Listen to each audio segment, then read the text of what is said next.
नमस्कार दोस्तों, my lovely एनाज friends.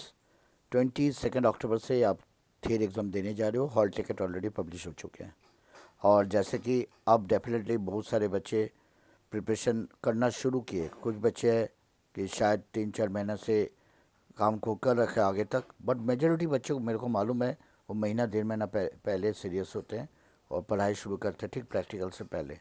अब डेफिनेटली बहुत सारे बच्चे सोच रहे इतना कम समय में कैसे मैं मैनेज करूं और कितने मार्क्स मेरे को मिनिमम चाहिए ताकि मैं पास हो जाऊं।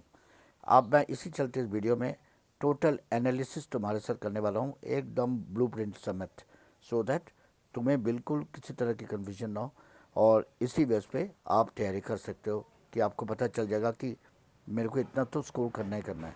जैसे मैं पहले बता दूं, मैं 10th की बात कर रहा हूँ। थियरी मार्क्स जिसमें जैसे मानो विदाउट प्रैक्टिकल वाले सब्जेक्ट में 80 और 20 होते हैं इंटरनल असेसमेंट। बट इंटरेस्टिंग बात क्या है, सरप्राइजिंगली कुछ बच्चे ये सोचते हैं जब पेपर देने गए, अरे पेपर तो मेरे 100 मार्क्स के बना दिए इन्होंने, जबकि होना तो 80 में से था, 20 तो इंटरनल असेसमेंट में गया। Nothing to worry. ऐसे तुम हर पेपर में देख पाओगे कि आपको लगेगा एक्चुअली जो आप स्कोर करोगे वो 80% ही उसमें रेशियो में से ले लिया जाएगा, क्योंकि जो 20% है वो आपकी इंटरनल असेसमेंट मार्क्स में कन्वर्ट हो चुका है। जैसे मैं यहाँ एग्जाम्पल दे रहा हूँ, 100 आपके थियरी में दिखाया जा रहा है, एक्चुअली आपके थियरी मार्क्स से 80, क्योंकि 100 के 80% 80 होते हैं और 20% आपके TMA में कन्वर्ट हुआ है। और अब मैं इसी चलते without practical with practical her subject में इस तरह के रेशियो बन जाएगा। आप कभी ये मत सोचना कि पेपर के टॉप पे मार्क्स तो ज़्यादा दिखा रहा है, क्योंकि वो रेशियो में बढ़ दिया जाएगा। और अब मैं आपको ब्लूप्रिंट दिखा रहा हूँ पासिंग क्राइटेरिया के। जैसे सब देख पा रहे हो, विदाउट प्रैक्टिकल सब्जेक्ट में थियरी एंड प्रैक्टिकल कंबाइन करके पास होने आता है और 26 मार्क्स आने से आप पास हो जाओगे। बट यहाँ एक मुश्किल क्या है, बहुत सारे बच्चे सोचते रहे 26 तो आए हुए लेकिन मेरे को फेल करा दिए। कारण ये हो सकता है कि आपने TMA जमा नहीं किए, या TMA में एब्सेंट लग गए, या TMA के मार्क्स बहुत पुअर मार्क्स आ गए, 1 नंबर 2 नंबर 0, तो ऐसे भी होता है। तो इंटरेस्टिंग बात क्या है, पासिंग क्राइटेरिया 33% के ही है। अब TMA ने आपको हेल्प नहीं कर पाया, TMA आपने जमा नहीं कराया था, या TMA बहुत बेकार गया, तो उससे आपको हेल्प नहीं मिला। इसी चलते मैं बार बार कहता हूँ TMA एक बहुत इंपॉर्टेंट फैक्टर है NIS में।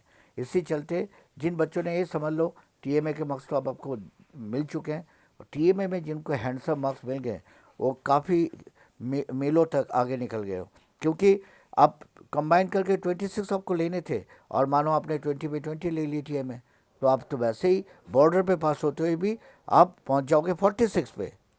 ऑन द अदर हैंड एक बच्चा उसी तरह 26 कंबाइन करके थियरी प्रैक्टिकल में ले आए 10th क्लास में विदाउट प्रैक्टिकल वाले सब्जेक्ट में, लेकिन TMA में आ गया इनके 20 में से 6 नंबर। अब हुआ क्या, 26 + 6 32, और बच्चा रह जाएगा 1 मार्क्स के लिए।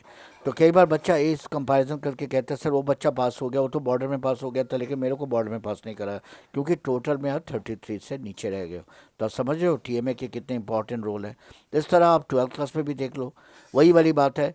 पेपर आपके 80 और मानो 80 में दिखाया जा रहा है, एक्चुअली थियरी मार्क्स आपके 80 में से 80% 64 उसी रेशियो में लिया जाएगा, क्योंकि 20% 80 के 16 मार्क्स होता है वो आपके इंटरनल असेसमेंट के में चला गया और 20 मार्क्स आपके प्रैक्टिकल में गया। इस वजह से टोटल मार्क्स देखे, घबराना मत।